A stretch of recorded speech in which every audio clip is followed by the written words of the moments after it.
الحمد للہ نحمده ونستعینه ونستغفره ونؤمن به ونتوکل علیہ ونعوذ باللہ من شرور انفسنا ومن سیئات اعمالنا من يهده الله فلا مضل له ومن يضلل فلا هادي له ونشهد أن لا إله إلا الله وحده لا شريك له ولا مشير له ونشهد أن سيدنا وسندنا وطبيبنا وحبيبنا ومولانا محمدا عبده ورسوله أما بعد فأعوذ بالله من الشيطان الرجيم بسم الله الرحمن الرحيم ألا بذكر الله تطمئن القلوب صدق الله العظيم وصدق رسوله النبي الكريم ونحن على ذلك لمن الشاهدين والشاكرين والحمد لله رب العالمين ان اللہ وملائکتہ یصلون علی النبی یا ایہا الذین آمنوا صلوا علیہ وسلموا تسلیما اللہم صل علی سیدنا ومولانا محمد وعلی آلہ واصحابہ وازواجہ وبارک وسلم استغفر اللہ تعالی ربی من کل ذنب واتوب الیہ استغفر اللہ تعالی ربی من کل ذنب واتوب الیہ استغفر اللہ تعالی ربی من کل ذنب واتوب الیہ۔ اللہ جل جلالہ نے ہم سب کو یہاں پر خانقاہ حنفیہ سرگودا مرکز اہل سنت والجماعہ میں بیٹھنے کی اور اپنا نام لینے کی توفیق عطا فرمائی ہے۔ آج میرے ذہن میں مضمون تو میں نے کچھ اور اپنی طور پہ تیار کیا تھا، لیکن ہمارے عزیز ہمارے بھائی مولانا محمد ابو بکر صاحب دامت برکاتہم انہوں نے جو بیان فرمایا میں اسی کو لے کر تھوڑا سا آگے چلتا ہوں۔ اللہ جل جلالہ نے قرآن کریم کے اندر ایک آیت کریمہ نبی کریم صلی اللہ تعالیٰ علیہ وسلم پر نازل فرمائی۔ ویسے تو پورے کا پورا قرآن نازل فرمایا ہے، ان میں سے ایک آیت کا مختصر سا حصہ جو میں نے آپ حضرات کے سامنے تلاوت کیا ہے۔ اگر ہمیں اس بات کی پہلے سمجھ آ جائے تو پھر انشاءاللہ اگلی بات کا سمجھنا آسان ہو جاتا ہے۔ ایک ہوتا ہے اسباب اور ایک ہوتا ہے اصل چیز۔ اسباب تو بعض اوقات ہوتے ہیں لیکن اسباب کے باوجود وہ چیز میسر نہیں ہوتی۔ مثال کے طور پر ایک آدمی بیمار ہو جاتا ہے، بیمار ہو جائے، اس کے پاس مال بہت ہے، وہ مال کے ذریعے سے شفا کے اسباب تو خرید سکتا ہے لیکن شفا نہیں خرید سکتا۔ شفا کے اسباب تو خرید سکتا ہے، شفا نہیں خرید سکتا۔ اگر ایسی بات ہوتی تو کوئی بھی غریب صحت مند نہ ہوتا اور کوئی بھی امیر بیمار نہ ہوتا۔ غریب سارے بیماری میں مر جاتے اور امیر سارے دولت مند، ان کو کبھی بیماری نہ لگتے، کیونکہ وہ ہسپتال میں جاتے اعلیٰ ڈاکٹر، اعلیٰ ترین ڈاکٹر، بڑے بڑے ہاسپٹل میں جا کر مہنگے سے مہنگا علاج کرا کے وہ صحیح ہو جاتے۔ آپ نے دیکھا ہوگا کتنے حضرات ہیں جو مثلا کسی کی ٹانگ ٹوٹ جاتی ہے، غریب آدمی ہے، وہ اپنے گاؤں کے اندر ہی ہڈی جوڑنے والے سے وہ یوں پٹی بندھواتا ہے، اس کی ہڈی ٹھیک ہو جاتی ہے۔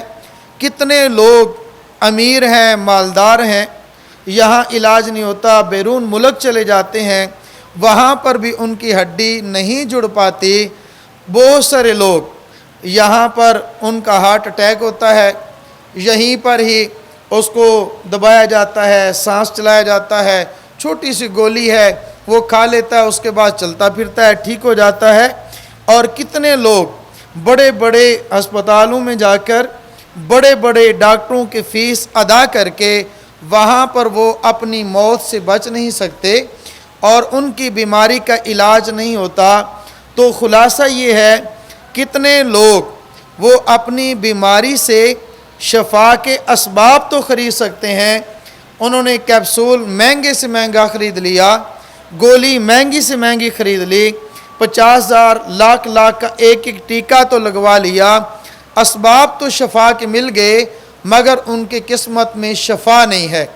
بہت سارے لوگ علم کے اسباب تو خرید لیتے ہیں، مہنگے اسکول میں، مہنگے کسی اسکول ٹیچر کے پاس، پروفیسر سے انہوں نے اسباب تو خرید لیے مگر علم حاصل وہ نہیں کر سکتے۔ اگر ایسی بات ہوتی تو کسی غریب کا بچہ پڑھ نہ سکتا اور مالدار کا بیٹا وہ ان پڑھ نہ رہتا۔ کتنے تاجروں کے بیٹے، کتنے بزنس مینوں کے لوگ آپ نے دیکھے ہوں گے وہ ان پڑھ ہیں، اور کتنے ایک تندور پر روٹی پکانے والا بچہ میٹرک میں فرسٹ پوزیشن لے جاتا ہے، بی اے میں فرسٹ پوزیشن لے جاتا ہے۔ اگر اس لیے میں بات عرض کرتا ہوں، یہ ہو سکتا ہے کہ پیسے سے اسباب علم کے خرید لیے جائیں لیکن علم نہیں خریدا جا سکتا۔ رزق کے اسباب خریدے جا سکتے ہیں مگر رزق نہیں خریدا جا سکتا۔ اسی طرح رزق بھی خرید لیا، رزق جو ہے وہ بھوک کو مٹاتا ہے، روٹی بھوک کو مٹاتی ہے۔ کتنے لوگ آپ نے دیکھے ہوں گے ایک لقمہ کھا لیتے ہیں، دن گزر جاتا ہے، ایک لقمہ 2 لقمے شام کو کھا لیے، رات گزر گئی اور وہ اپنے 2 لقمے سے ان کا پیٹ بھر جاتا ہے۔ کتنے لوگ آپ نے دیکھے ہوں گے 2 روٹیاں کھا لیں، فروٹ کھا لیا، کتنے ہی کھانے سے اعلیٰ کھانے کھا لیے مگر ان کو وہ راحت اور وہ سکون جو پیٹ کے اندر کھانا جانے کے بعد ملتا ہے وہ ان کو میسر نہیں ہے۔ یہ ساری باتیں عرض کر کے اب میں اگلی بات عرض کرتا ہوں۔ سکون اور راحت کے اسباب تو خریدے جا سکتے ہیں لیکن راحت، آرام اور سکون کو خریدا نہیں جا سکتا۔ آپ نے دیکھا ہوگا اگر راحت اور سکون پیسے کے ساتھ ہوتی، بڑے مکان میں ہوتی، ایئر کنڈیشن کمرے اور گاڑی میں ہوتی تو کبھی کسی کو رات کو نیند کی گولیاں کھانے کی نوبت نہ پیش آتی۔ کتنے لوگ ہیں آپ نے دیکھا ہوگا اگر یہ بات ہو تو پھر امیر لوگ، مالدار لوگ، زمیندار لوگ، پیسے والے لوگ رات کو آرام سے سو جاتے اور غریب لوگوں کو بالکل نیند نہ آتی۔ لیکن آج اس سے الٹ ہے، آپ نے دیکھا ہوگا بادشاہ وقت ہے، رات کو سونے کے لیے اس نے کمرہ بھی بادشاہ کا ہے اور اس نے شاہی لائٹیں لگا لی ہیں، وہاں پر پیرا بھی لگا ہوا ہے، سکون اتنا ہے کوئی دور سے بھی آہٹ کی آواز وہ نہیں سن سکتا، کمرے بند پڑا ہوا ہے، خوشبو لگی ہوئی ہے، اے سی لگا ہوا ہے، لیکن اس بیڈ پر بھی وہ یہاں پلٹ رہا ہے مچھلی کی طرح، جس کو پانی سے باہر نکالا جائے تو وہ تڑپتی ہے۔ اسی طرح وہ بھی مال ہونے کے باوجود، کمرہ ٹھنڈا ہونے کے باوجود، کمرہ آرام دہ ہونے کے باوجود، بستر آرام دہ ہونے کے باوجود، سارے اسباب راحت کے تو اس نے خرید لیے، سکون کے اسباب تو خرید لیے لیکن وہ سکون حاصل نہیں کر سکتا۔ سکون ایک غریب آدمی ہے، اس کے پاس رہنے کو گھر نہیں ہے، اس کے پاس سونے کو بستر نہیں ہے، وہ نیلے آسمان کے نیچے بغیر بستر کے چٹائی پہ پڑا ہوا ہے اور وہ ایسے خراٹے لے رہا ہے، آرام کی نیند سو رہا ہے۔ تو پھر یہ کہنا پڑے گا ایک آرام ہے، ایک آرام کے اسباب ہیں۔ امیر اور دولت مند کے پاس راحت کے اسباب تو موجود ہیں لیکن راحت موجود نہیں ہے، سکون کے اسباب تو موجود ہیں لیکن سکون موجود نہیں ہے۔ اصل بات یہ ہے ہم نے سکون کو تلاش کیا ہے، اے سی والے کمرے میں ہم نے سکون اور آرام کو ڈھونڈا ہے، بیڈ کے اوپر ہم نے آرام اور سکون کو تلاش کیا ہے اچھی رہائش کے اندر، جبکہ میرے اللہ نے آرام اور سکون کو دولت کے اندر نہیں رکھا، میرے اللہ نے آرام اور سکون اور اطمینان کو کسی ایسی جگہ پہ نہیں رکھا جہاں پیسہ زیادہ ہو، مال زیادہ ہو۔ میرے اللہ نے آرام اور سکون کو رکھا ہے، دل کے اطمینان کو رکھا ہے اپنی یاد کے ساتھ۔ جو اللہ کو یاد کرے گا میرا اللہ اس کو دل کا سکون عطا فرما دے گا۔ آپ دیکھیں گے بظاہر وہ سکون کے اندر نہیں ہے، لیکن حقیقت میں اس کی سکون والی زندگی گزر رہی ہے۔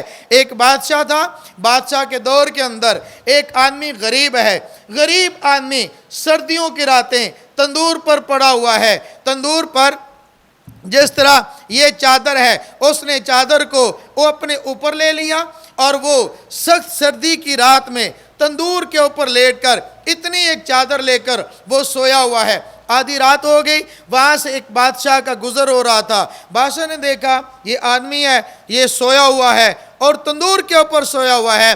اس کو اس کے لوگوں نے اٹھایا، اٹھ جا، پتہ نہیں ہے بادشاہ آ رہا ہے۔ اس نے کہا کون بادشاہ؟ میں نہیں جانتا کسی بادشاہ کو۔ کہا کہ دیکھو تو صحیح، اٹھ کے دیکھو بادشاہ آیا ہوا ہے، بادشاہ سے ملاقات کرو۔ اس نے کہا چلو جی بسم اللہ، بادشاہ سے ملاقات کر لیتے ہیں۔ بادشاہ سے ملاقات کی، بادشاہ نے اس غریب فقیر بزرگ سے سوال کیا، اے اللہ کے بندے بتا تو صحیح تیری رات کیسے گزرتی ہے؟ اس نے کہا آدھی رات بادشاہ جیسی، آدھی رات بادشاہ سے بھی اچھی۔ اس نے کہا واہ، بادشاہ تو شاہی محل میں سوتا ہے، بادشاہ تو کمرے میں سوتا ہے، شاہی بستر پہ سوتا ہے، اس کی کنیزیں باندیاں، اس کے غلام اس کو پنکھے سے ہوا دیتے ہیں، نرم بستر پہ سوتا ہے، اور تو اس تندور پہ لیٹا ہوا سخت سردی میں پڑا ہوا ہے، تو یہاں پہ سویا، بادشاہ شاہی محل میں سویا، تو کہتا ہے بادشاہ کی طرح۔ کہا جب سو گئے،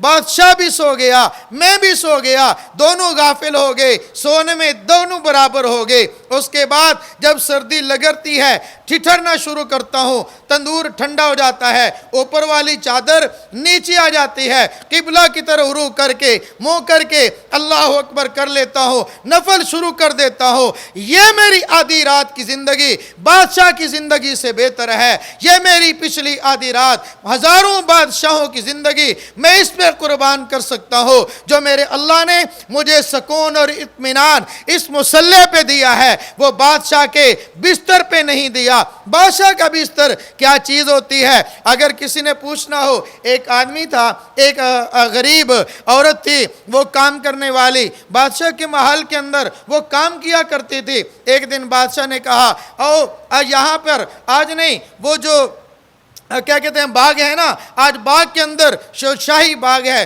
اس کے اندر بستر لگا دیا جائے، آج وہاں پہ دربار سجائیں گے، لگائیں گے، وہاں پر لوگوں کی باتیں سنیں گے، آج وہ بھی مزے لیتے ہیں۔ تو ایک باندی کو کہا جاؤ بستر لگا دو، بستر لگ گیا۔ اس باندی نے اس کو صاف کیا، اس کو بڑا صاف کر کے کہتی ہے اس بادشاہ کے بستر پہ بیٹھ کے تو دیکھوں، اس بادشاہ کے بستر پہ بیٹھنے کا مزہ کیا ہے۔ وہ بیڈ پہ تھوڑی دیر تھی، اس نے کہا چلو لیٹ لیتی ہوں، تھوڑی سی اس نے یوں لیٹ کیا۔ جب وہ لیٹ گئی، آرام کرنے لگی، اس کی آنکھ لگ گئی، 10-20 منٹ میں وہ سو گئی۔ اتنے میں بادشاہ اوپر سے آ گیا۔ بادشاہ نے کہا اس کی ہمت میرے بستر پہ سوئی ہوئی ہے، اس کو اٹھا دو۔ اٹھ گئی، تجھے پتہ نہیں ہے بادشاہ کے بستر پہ سو رہی ہیں۔ اس نے کہا بادشاہ سلامت، غلطی ہو گئی ہے، معافی چاہتی ہوں۔ اس نے کہا ایسے نہیں معافی ملے گی، اس کو سزا دو، اس کو 4 کوڑے لگاؤ۔ اس کو 4 کوڑے لگائے۔ بادشاہ کے بستر پہ جو سوئی تھی اب وہ رو رہی ہے، کرا رہی ہے۔ تھوڑی دیر کے بعد مسکرائی، ہنسنا شروع کر دیا، مسکرا کے بولی۔ اس نے بادشاہ نے پوچھا اللہ کی بندی روتی بھی ہے ہنستی بھی ہے، پاگل تو نہیں ہوگی؟ اس نے بادشاہ سلامت، پاگل نہیں ہو، آج ہی تو مجھے اللہ نے عقل دی ہے، آج کہتے ہو پاگلوں والی بات کرتی ہو۔ یہ میرا مسکرانا، یہ میرا رونا میرے پاگل پن کی علامت نہیں ہے، یہ تو میری عقل مندی کی علامت ہے، یہ تو میری عقل کی دلیل ہے۔ کوئی کہا کیسے تو عقل کی بات کرتی ہوتی ہے، میں سمجھتا ہوں کہ تو کبھی روتی ہے کبھی مسکراتی ہے، اچھا یہ بتلا تیرے رونے کی وجہ؟ کہا بادشاہ سلامت یہ جو کوڑا لگانا ہے اس کی درد بہت ہے، درد برداشت نہیں ہوتی، درد کی اتنی تکلیف ہے، تکلیف برداشت نہیں ہوتی، میں بھی انسان ہوں، ایک کوڑا برداشت نہیں ہوتا تو یہ تو 4 کوڑے لگ گئے، میرے آنسو نکلیں، یہ میری فطرتی چیز ہے، یہ میری طبی چیز ہے۔ اچھا کہا یہ تو سمجھ آیا، مسکرائی کیوں ہے؟ اس نے کہا بادشاہ سلامت میرے ذہن میں ایک بات آئی، اس بیڈ پہ اس بستر پہ اگر کوئی 20 منٹ سوئے اس کو 4 کوڑے لگتے ہیں، جو 20 سال سویا ہوگا اس کا کیا بنے گا؟ 20 منٹ پہ 4 کوڑے لگتے ہیں، اور اس بستر پہ جو 20 سال سویا ہوگا اس کو کتنے کوڑے لگیں گے، اس کا کیا بنے گا؟ تو میں یہ بات عرض کر رہا ہوں، اس بزرگ نے اللہ والے نے کہا اے بادشاہ سلامت بستر میں آرام نہیں ہے، بستر پہ راحت نہیں ہے، تندور پہ بھی نیند تو آ جاتی ہے۔ آپ نے دیکھا ہوگا، ایک جملہ سنا ہوگا، نیند آنے پہ آئے تو سولی پہ لٹکے ہوئے شخص کو بھی آ سکتی ہے، اگر نہ آئے تو شاہی بستر پہ بھی نہیں آتی۔ میں یہ بات عرض کر رہا ہوں، اللہ رب العزت نے آرام اور سکون کو ان بستروں پہ نہیں رکھا، ان ہواؤں میں نہیں رکھا، ان خوشبوؤں میں نہیں رکھا، شاہی محل میں نہیں رکھا، آرام اور سکون کو اللہ نے وہاں رکھا ہے جہاں ہم تلاش نہیں کرتے۔ ایک آدمی ہے وہ یہاں پر آ جاتا ہے، آ کر کہتا ہے کہ مولوی صاحب آپ کی یہ مسجد، آپ کے یہ لوگ بیٹھے ہوئے ہیں، ہم نے میرا اونٹ گم ہو گیا ہے، ہم نے اونٹ کو تلاش کرنا ہے۔ ہم نے کہا بھئی اونٹ کو چھوٹی سی چیز نہیں ہے، اونٹ تو بہت بڑی چیز ہے، اس میں تلاش کرنے کی ضرورت نہیں ہے، پاگل تو نہیں ہوگے؟ کہتا نہیں نہیں میرا اونٹ یہاں پہ گم ہوا ہے۔ ہم کہتے ہیں بھئی ڈھونڈ لو، اونٹ کو ڈھونڈ لو۔ میرے محترم دوستو، اب وہ مجمع کے اندر سے ایک ایک کو دیکھتا ہے، جیب کو تلاش کرتا ہے، لوگ اس کو کیا کہیں گے؟ یہ پاگل ہے، مسجد میں اونٹ، اس کا کیا کام؟ جیب میں اونٹ، جیب میں اونٹ تو نہیں آتا نا، مسجد کے اندر تو اونٹ نہیں آتا نا۔ جس طرح انسان کے جیب کے اندر سے اونٹ کو تلاش کرنا غلطی ہے، اللہ کی قسم اس سے بڑی غلطی اور خطا آرام اور سکون کو دنیا میں طلب کرنا، دنیا میں حاصل کرنا، یہ تلاش کرنا اتنی بڑی یہ غلطی اور خطا نہیں ہے جتنی بڑی غلطی ہم یہ سمجھتے ہیں بڑا گھر مل جائے گا، آرام مل جائے گا، ہمیں گاڑی مل جائے گی، سکون مل جائے گا۔ آرام اور سکون کو اللہ نے ان میں رکھا نہیں ہے، جہاں پہ رکھا ہے ہم وہاں تلاش کرتے نہیں ہیں۔ میرے اللہ نے فرمایا الا بذکر اللہ تطمئن القلوب، اگر دلوں کا اطمینان چاہتے ہو اللہ کی یاد میں ہے، اللہ کے ذکر میں ہے، اللہ کے نام میں ہے، وہاں جہاں اللہ نے رکھا ہے ہم وہاں پہ تلاش کرتے نہیں، اور جہاں پہ ہے نہیں ہم نے وہاں پہ تلاش شروع کر دیا ہے۔ یہ ہماری غلطی ہے میرے بھائی، یہ ہماری غلطی ہے۔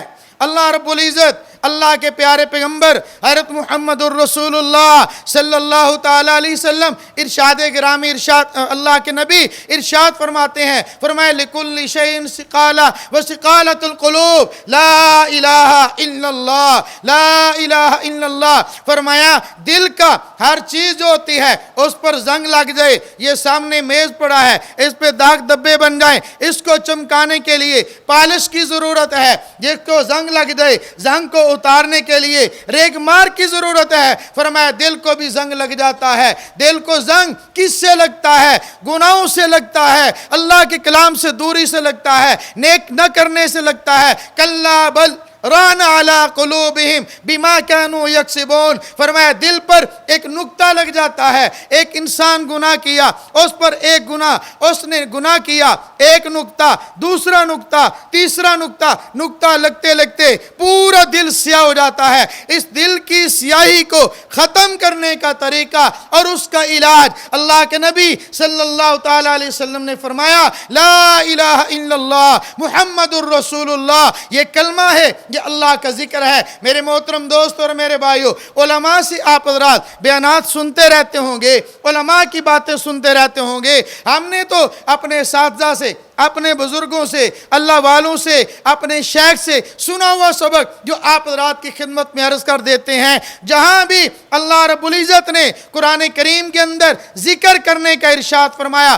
صرف یہ نہیں فرمایا اکثر یہ نہیں فرمایا آپ ذکر کرو، بلکہ فرمایا کثرت کے ساتھ یاد کرو۔ یا ایھا الذین آمنوا اذکروا اللہ ذکرا کثیرا، اے ایمان والو اللہ کو کثرت کے ساتھ یاد کرو۔ ان المسلمین والمسلمات والمؤمنین والمؤمنات، اس کے اندر جب ذکر آتا ہے والذاکرین اللہ کثیرا، اللہ کو کثرت کے ساتھ یاد کرنے والے، میرے دوستو آپ حضرات توجہ فرمائیں گے، نماز عبادت ہے، نماز عبادت ہے، اس کا وقت طے ہے، مقدار بھی طے ہے، حج عبادت ہے، وقت بھی طے ہے، جگہ بھی طے ہے، زکوٰۃ عبادت ہے، زکوٰۃ کا وقت بھی طے ہے، اس کی مقدار بھی طے ہے، لیکن ان ساری عبادات میں سے اللہ کا ذکر، اللہ کی یاد، نہ کوئی جگہ کی شرط، نہ پاک ہونا شرط، نہ وقت کا شرط، جب بھی چاہو جس وقت چاہو اللہ کو یاد کر لو، اللہ کو یاد کرتے ہیں۔ ہمارے خانقاہوں کے اندر یہ جو اللہ کی ضربیں لگائی جاتی ہیں، لا الہ الا اللہ، لا الہ الا اللہ، یہ 12 تسبیحات کا ذکر سمجھایا جاتا ہے، اس کو درس دیا جاتا ہے۔ یہ کتنی بڑی بات، کتنا بڑا کلمہ جس کی ہم آپ کو دعوت دیتے ہیں، لا الہ الا اللہ محمد الرسول اللہ۔ حضرت آدم علیہ السلام سے لے کر حضرت محمد صلی اللہ علیہ وسلم 1,24,000 انبیاء کا وظیفہ لا الہ الا اللہ، صدیقین کا وظیفہ لا الہ الا اللہ، شہداء کا وظیفہ لا الہ الا اللہ، اتقیاء کا وظیفہ لا الہ الا اللہ، اصفیاء کا وظیفہ لا الہ الا اللہ محمد الرسول اللہ۔ یہ کلمہ ایسا ہے اللہ جل جلالہ حضرت موسیٰ علیہ السلام اللہ سے عرض کرتے ہیں، یا اللہ مجھے کوئی قیمتی چیز عطا فرما دیں۔ فرمایا موسیٰ لا الہ الا اللہ پڑھ لیا کرو، کثرت کے ساتھ پڑھ لیا کرو۔ یا اللہ یہ تو ہر ایک کو ملا، مجھے کوئی اور چیز عطا فرما دیں، کوئی قیمتی چیز۔ مفہوم ہے، ارشاد فرمایا اے موسیٰ میں اگر اس ترازو کے 2 پلڑے ہوں، ایک پلڑے میں پوری کائنات کو رکھ دیا جائے اور ایک پلڑے میں لا الہ الا اللہ رکھ دیا جائے تو یہ کلمے والا پلڑا جھک جائے گا۔ ایک بات یاد رکھنا بھائی، جس چیز کی عادت بن جائے، جس چیز کی عادت بن جائے، جو چیز آدمی پڑھتا رہے اور جو کہتا رہے، جب مشکل وقت پیش آتا ہے تو وہی زبان سے نکلتا ہے۔ میں ایک مثال عرض کرتا ہوں، آپ نے دیکھا ہوگا جو لوگ گالیاں دیتے ہیں نا، گالیاں، جن کو گالیاں دینے کی عادت ہوتی ہے، موٹر سائیکل پہ بیٹھے ہوں، سامنے کوئی اچانک چیز آ جائے، بریک لگائے ساتھ ہی گالی دے دیں گے۔ گالی میں تو نہیں دیتا، نقل نہیں کرتا، لیکن وہ گالی نکال دیتے، یوں کہہ دیتے، تیری، یوں کہہ دیں گے، گالی دیں گے۔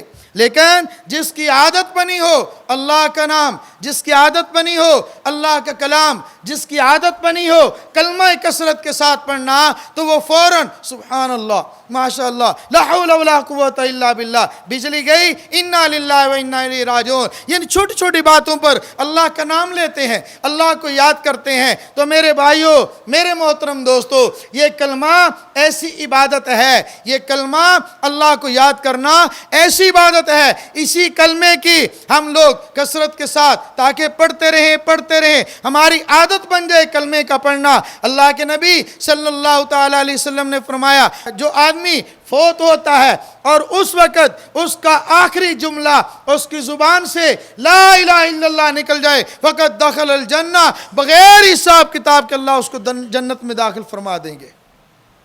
زبان سے نکلے گا تو تب جب عادت بنی ہوگی۔ یہ مشکل ہو رہا ہے، یقین کریں، ہمیں آج ذکر مشکل لگتا ہے، کسی ڈرامے پہ بٹھا دو، 2 گھنٹے چلے جائیں گے، 10 گھنٹے چلے جائیں گے۔